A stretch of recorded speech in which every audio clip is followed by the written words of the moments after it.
श्रीहरि। यदि आसक्ति छूट जाए तो मानव मस्ती में रह सकता है। इस पर एक दृष्टांत है।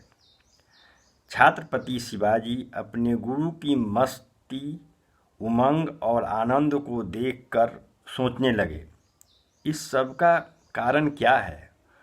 उत्तर मन में आया, अरे उनके पास कोई जिम्मेदारी दायित्व नहीं है, इसी कारण मस्त रहते होंगे। बस चिंतन की धारा इसी दिशा में चल पड़ी। क्यों न राज्य शासन, युद्ध तथा अन्याय परेशान करने वाले दायित्वों से छुटकारा पा लिया जाए। मन इन्हीं विचारों में चक्कर काट रहा था कि एक दिन समर्थ गुरु रामदास आ पहुँचे। शिवाजी की उल्लास उन्हें देखकर अनेक गुना बढ़ गया। अवसर पाकर छत्रपति ने उनसे निवेदन किया, गुरुदेव, मैं राज्य के इन झंझटों से उकता गया हूँ, इसलिए सोच रहा हूँ कि मैं भी अब संन्यास ग्रहण करूँ। संन्यास ले लो, गुरुदेव ने बहुत ही सहज भाव से कहा। इससे अच्छी और क्या बात हो सकती है। शिवाजी पुलकित हो उठे। वे तो सोच रहे थे कि पता नहीं इसके लिए गुरुदेव अनुमति देंगे या नहीं।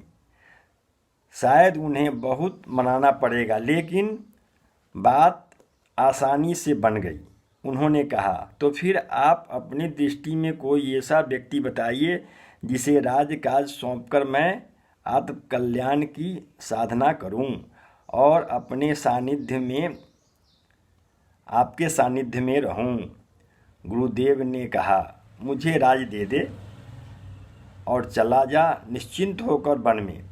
मैं चलाऊंगा राज्य का कामकाज। शिवाजी ने हाथ में जल लेकर राज्य दान का संकल्प कर लिया। उसी वेश में वे जाने का उद्यत हुए। वहाँ से निकले और भविष्य के प्रबंध के लिए उन्होंने कुछ मुद्राएं साथ लेनी चाहिए, परंतु समर्थ गुरु ने यह कहकर मुद्राएं ले जाने से मना कर दिया कि अब तो तुम राज्य का दान कर चुके हो, राजकोष पर तुम्हारा कोई अधिकार नहीं है। शिवाजी उसी स्थिति में बाहर चल दिए। जब शिवाजी चलने लगे तो स्वामी जी ने रोककर पूछा, सुनो, तुम जा तो रहे हो, परंतु भविष्य में निर्वाह की व्यवस्था क्या होगी। जो भी हो जाए, शिवाजी बोले, फिर भी कुछ तो सोचा होगा। सोचा क्या, कहीं मेहनत मजदूरी तो मिलेगी, किसी की नौकरी करके ही अपना गुजारा चला लूँगा।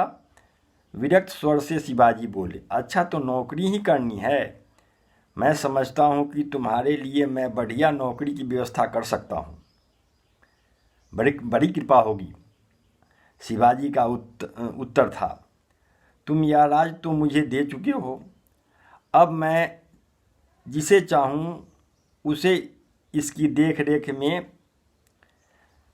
और व्यवस्था के लिए नियुक्त कर सकता हूँ। अब मुझे किसी योग्य व्यक्ति की तलाश भी करनी पड़ेगी। सोचता हूँ कि तुम ही इसके लिए सबसे ज़्यादा योग्य हो सकते हो।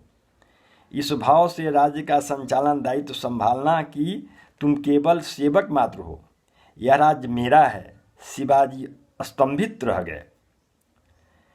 बस उसी क्षण वे मराठों के झंडे का रंग भगवा हो गया।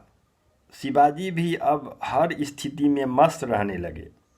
एक बार युद्ध क्षेत्र में शिवाजी प्रसन्न भाव से दासबोध पढ़ रहे थे। उन्हें इस प्रकार प्रसन्न देखकर मोरोपंत ने पूछा, आप इस विकट स्थिति में इस प्रकार प्रसन्न मस्त कैसे हैं। शिवाजी का जवाब था, सारी प्रसन्नता आसक्ति की आड़ में छिपी है। यदि आसक्ति को उखाड़ फेंका जाए तो समूची सृष्टि को भगवान का उद्यान तथा अपने को एक सेवक समझ लिया जाए तो फिर कोई परेशानी नहीं है। उन्होंने ऐसा किया भी, हम सबके लिए भी यही रास्ता खुला हुआ है। इसलिए प्राणी को किसी भी राज्य में, काज में, धन में, संपत्ति में आसक्ति नहीं करना चाहिए। अगर वह आसक्ति करेगा तो प्रसन्न नहीं रह सकेगा। इसलिए आसक्ति छोड़कर दास भाव से सारा कार्य करना चाहिए, अपना जीवन निर्वाह करना चाहिए, तब प्राणी मस्ती में और आनंद में रह सकता है। श्री हरि।